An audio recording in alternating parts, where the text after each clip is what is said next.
So guys, what's going on? So it's the summertime and I'm making my way through the states, and I make my way to one of my most favorite states, Pennsylvania. And I'm visiting a friend there who's also in the vending machine business, and he's telling me about these machines called Pennsylvania Skill. And he's telling me about these machines. They're like 8-liners. I mean, they're a little bit different. And I have one in the hotel I'm in. I'm in like a Days Inn. So I'm not in a Hilton or like a big hotel. I'm in there for one night. I'm in the Days Inn. I'm going in. I'm going out. And they have these up against the wall. Okay. So I said, yeah, I'm seeing these things. What are they? These are 8-liner machines that are like quasi-legal, not legal. There was actually a sign on the machine that was like, contact your lawmakers and tell them to have Pennsylvania Skill machines made legal, and you can make money and you can win money. Now, I don't know what the intake is on these machines. I've never even seen this type of front end. You know, in New York, I mean, we had Cherry Masters and you had the old Joker Poker machines. And now, actually, in New York, you have what they call Broadway, which is another 5-card hand poker game. So, of course, I had to put $1 in. I'm not sure what the configuration is on this. It almost seems like it was a penny slot or less than a penny slot. I put $1 in, and I got like 124 credits. And I am, you spin the wheel. What this does is it gives you a choice on every spin.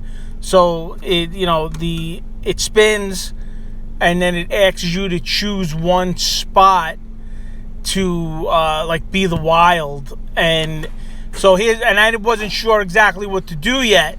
So I'll give you an example. If there was like 2 eagles next to each other, I would choose the spot next to the 2 eagles, which then would give me, like 3 eagles across, and that would be a winner.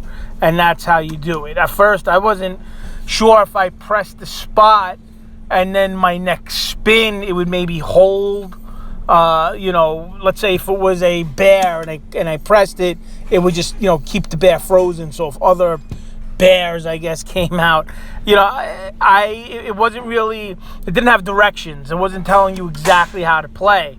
And it had different games that you can pick, and it was all basically the same deal. It was just different slot machines. One was animals, one was like a Cleopatra, one was, I guess, sevens, things of that nature. So here's something that I found interesting. When you win, whatever your winnings are, let's say I have 120 pennies, whatever the hell's on there. I press a button and it spits out a ticket. I then take that ticket, and next to me there's another little machine. Almost looks like a change machine. That's exactly what it looks like. And then you take that ticket and stick it in this change machine, and then it like spits your money out, but it takes the taxes out. So let's say I won $100. It would take that ticket, and $100 was my winnings. But then whatever, let's say taxes out of $100 is $20. It would give me 80. So it's automatically taking the taxes out. I guess that's what the deal is with this. Now, the way it looks is even the people that are operating these, there's something weird on, it's not like part of the lotto.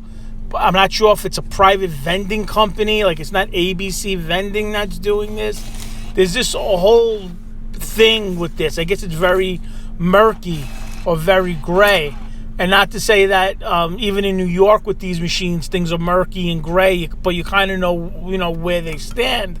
This was kind of like the snack machine guy had something to do with it, but he didn't, because the guy at the hotel that I was talking with was like, yeah, I don't know how it runs. I don't think it's part of the lotto, but I'm not sure if it is the lotto, but it is kind of like governed. So it doesn't seem like there's any sort of clear-cut control or who does this, who doesn't do it. I don't know if I can just go up to Pennsylvania and I'll start buying machines and throwing them in locations. So I'm not sure really how this works with taxes, with if there's a percentage that gets paid to who owns the store. Now, I do know in New York, the locations that have lotto machines, regular lotto, if you go into the store and play lotto for $1, you do pick 10 or whatever, you play a lotto ticket, or you buy a scratch off, the store only keeps 6 cents out of that dollar.